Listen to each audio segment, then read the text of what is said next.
Shabbat Shalom. This afternoon, let me start off with a little bit of American history. After the Declaration of Independence was completed, three of its creators, John Adams, Benjamin Franklin, and Thomas Jefferson, were asked by the Continental Congress to create a seal for their new nation. What did they propose? Two of the members, Jefferson and Franklin, proposed images recalling the exodus from Egypt and freedom from slavery. Franklin specifically suggested the parting of the Red Sea. His design, described in a handwritten note, alluded to Moses standing on the shore and extending his hand over the sea, thereby causing the same to overwhelm Pharaoh, who is sitting in an open chariot, a crown on his head, and a sword in his hand. So writes University of Pittsburgh professor Lester Olson, author of Emblems of American Community in the Revolutionary Era. Well, if you've looked lately, you probably noticed that Franklin's proposal lost. The seal of the United States does not contain Moses at the sea. The eagle, as you know, became our national symbol. The eagle, which soars high above us in the sky, messages pride, greatness, and power. Its ability to soar above us no doubt messages the heights to which the new nation could soar. But what about the Exodus? What if our national symbol was Moses at the edge of the sea, raising his arm to save the Israelites? What would that message to the American people? This week, I've reflected on that question because it's timely. Not because of the inauguration, which you might jump to think, which did bring about many images of the eagle and our nation's seal, but, well, you guessed it, because of this week's Torah portion, Bishalach.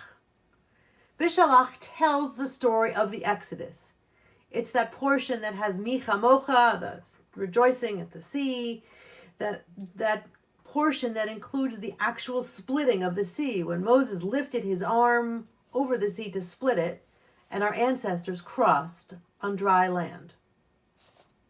I can't help but wonder, what would the message be if the split sea were the symbol in our government seal? What would its impact be? What would it represent?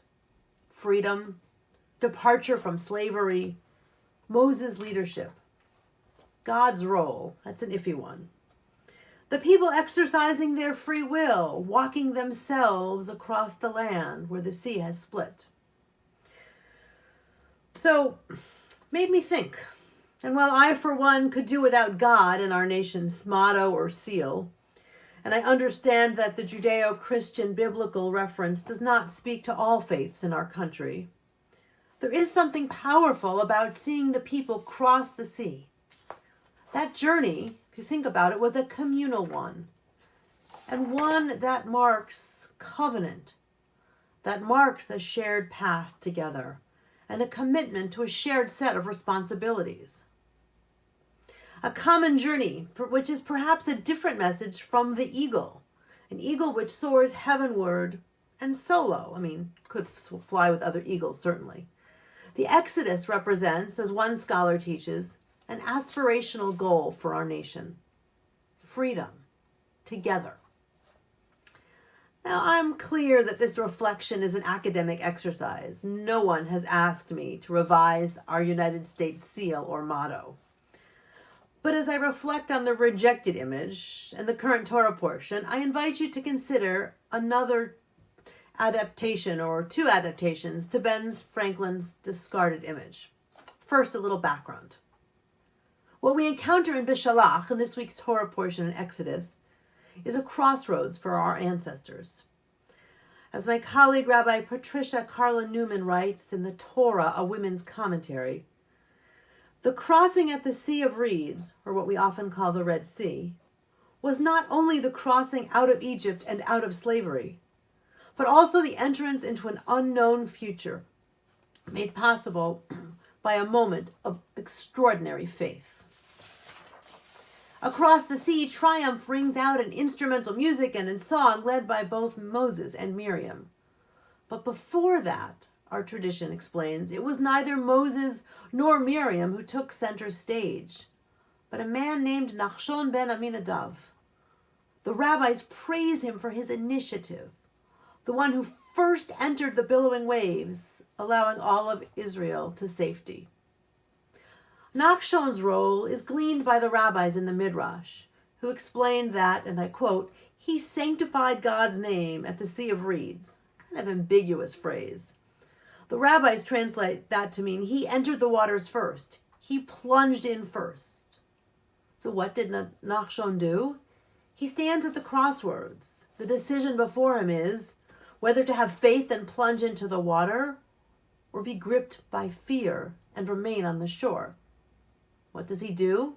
Yes, he jumps into the water. And behind him, the Israelites follow. He leads the people to redemption, to freedom. And then they cross the sea. What happens? We read this in Torah. As Rabbi Carlin Newman writes, Miriam too faces an array of alternatives. What does she do but lift up her hand drum and triumphantly sing and dance, giddy with gratitude for God's redemption?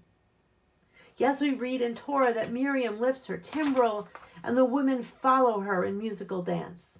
She sings, straight from Torah, sing to Adonai, for God has triumphed gloriously. As the comparison continues, Nachshon and Miriam perform different actions for sure. But as Rabbi Carlin Newman explains, both entered uncharted waters. Both could have held back, been timid and not taken on the roles before them, but they didn't.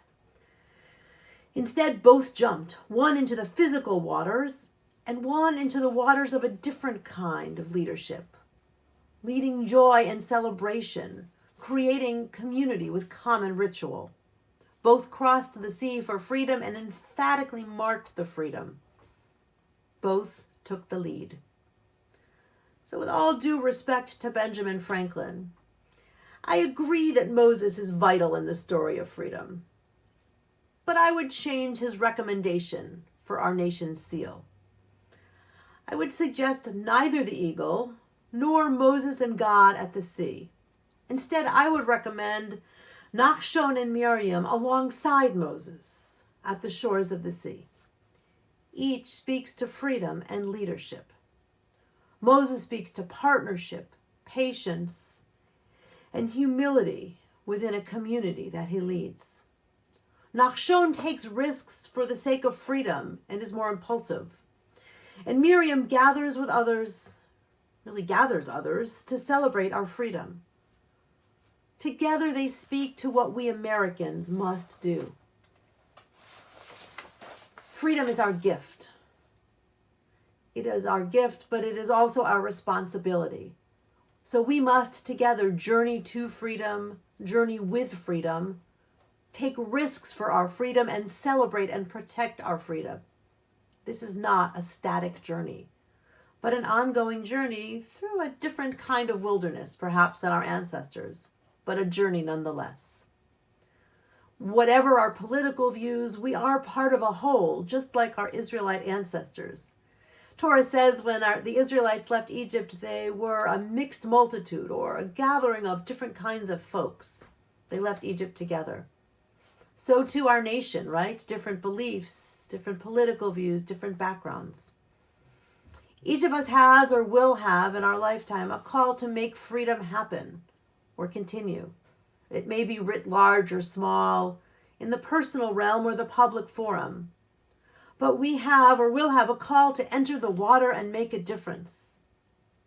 Or, of course, we could sit on the shore passively. Moses, Nachshon, and Miriam stood at the shores of the sea in their time. The truth is, in our lives, we have many instances of standing on the shore, looking into metaphorical seas. We can decide. Do I look across and decide to jump in for the sake of freedom, to make a difference? Do I lead the way?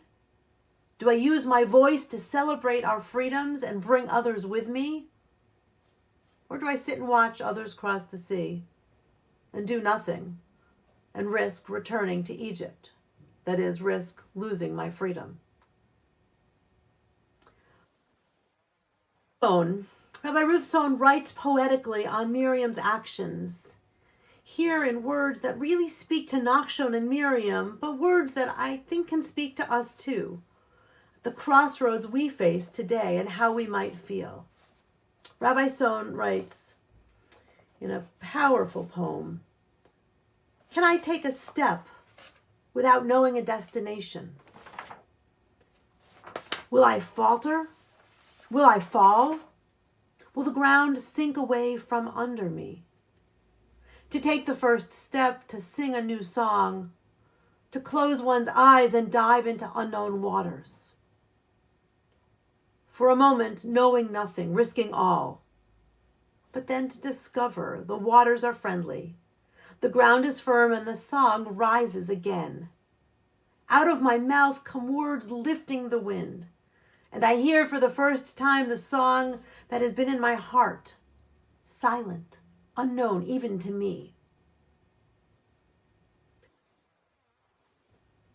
This Shabbat, I invite you to reflect. Reflect on Moses, reflect on Nachshon, reflect on Miriam, and ask yourself, what is my step, my first or my ongoing step to freedom? What is my new song that celebrates and defends freedom? And who can I bring with me as I enter the seas for freedom? Imagine as we do this, imagine the strength in numbers and the joyful noise we can make together. Ken Yehi Ratzon, may this be God's will and ours. Shabbat Shalom.